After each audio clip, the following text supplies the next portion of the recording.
Picture this, a high-stakes boardroom meeting. Tension hangs in the air like storm clouds. Ideas are flying, voices are clashing, and decisions feel stuck in quicksand. Now, imagine if everyone in that room could switch hats. Not just literally, but mentally. What if changing the color of your hat changed the way you think, unlocking a completely new perspective? That's the brilliance behind Edward de Bono's Six Thinking Hats. A simple, yet revolutionary tool that transforms messy, confusing discussions into crystal clear decisions. De Bono believed that thinking is a skill, and like any skill, it can be improved with the right techniques. Most of us rely on our default thinking style. Maybe you're the cautious skeptic, the eternal optimist, or the analytical problem solver. But what if you could try on all those perspectives, one at a time, like hats in a wardrobe? That's what this book teaches us. 6 metaphorical hats, 6 powerful ways of thinking. And together, they form a method that can change the way teams and individuals approach problems, brainstorm ideas, and make decisions. Today, we're breaking down the 6 hats, each with its unique power and showing how you can use them to unlock sharper thinking. Now we are going to describe each one of the 6 hats. 1. The white hat. Objective facts and information. The white hat is like a computer. It deals with what we know, what we need to know, and what's missing. No opinions, no emotion, just raw data. When you wear the white hat, you ask, what do we know? What information is missing? What are the facts we can't ignore? Think of it as clearing the fog of emotion. In a business pitch, this might mean pulling up the hard numbers, market trends, customer data, performance stats. It's the foundation of all rational discussion. Imagine you're launching a product. White hat thinking gathers the market research, sales figures, customer feedback, the cold, hard facts that form your foundation. 2. The red hat, emotions and intuition. The red hat gives you permission to say, I don't like this, I don't know why, I just don't.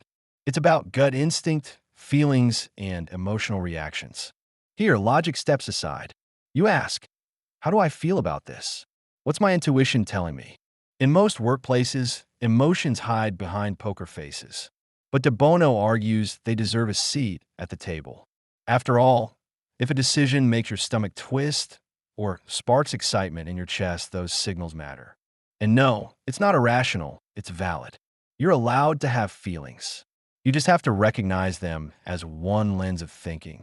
The red hat gives permission to voice what's usually unsaid. You might say, this proposal feels rushed, or I'm excited about this direction.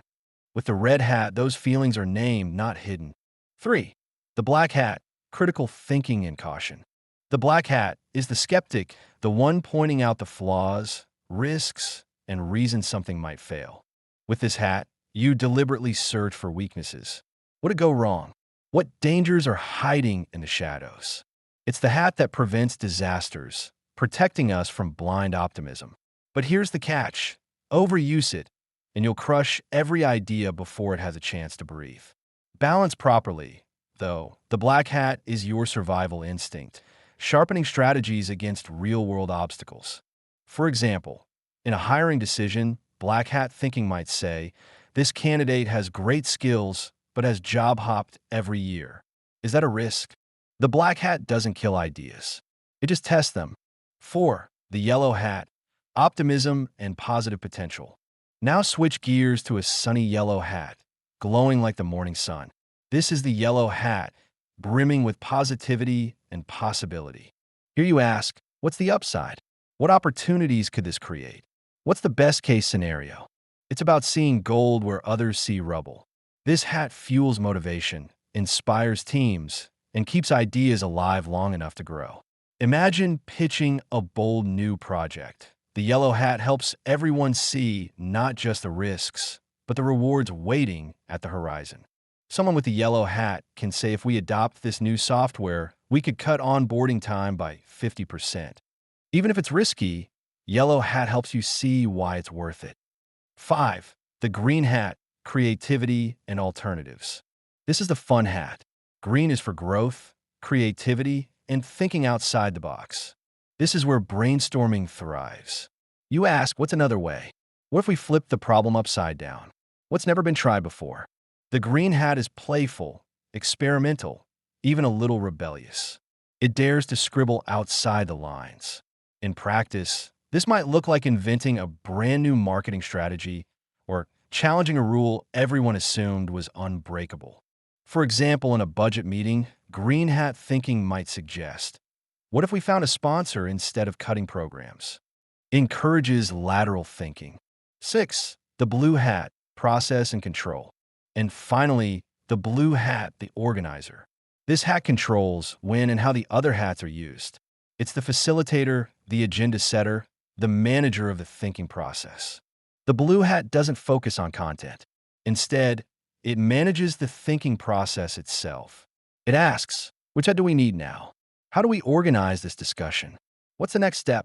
It's the meta hat, the director calling action.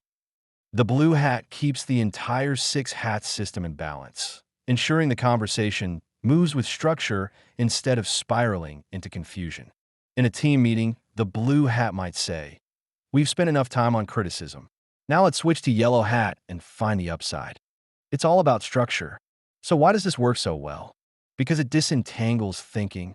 Instead of blending emotion, logic, risk, and creativity into a chaotic mess, you separate them and give each its moment to shine. People stop arguing and start collaborating. You don't say, "You're wrong." You say, "Let's wear the black hat and examine risks together." It becomes a shared language of thinking. You don't need an actual hat collection to use this. You just need the mindset. Let's see some use cases.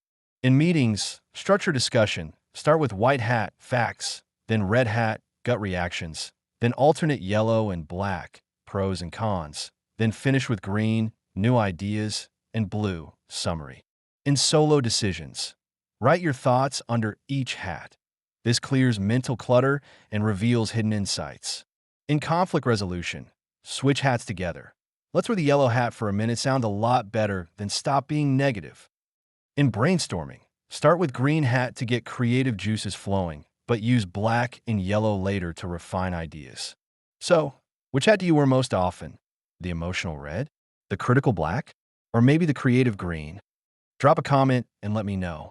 And if this helped you think differently, hit that like button, subscribe, and share this with someone who desperately needs better meetings. Until next time, think smarter, not harder.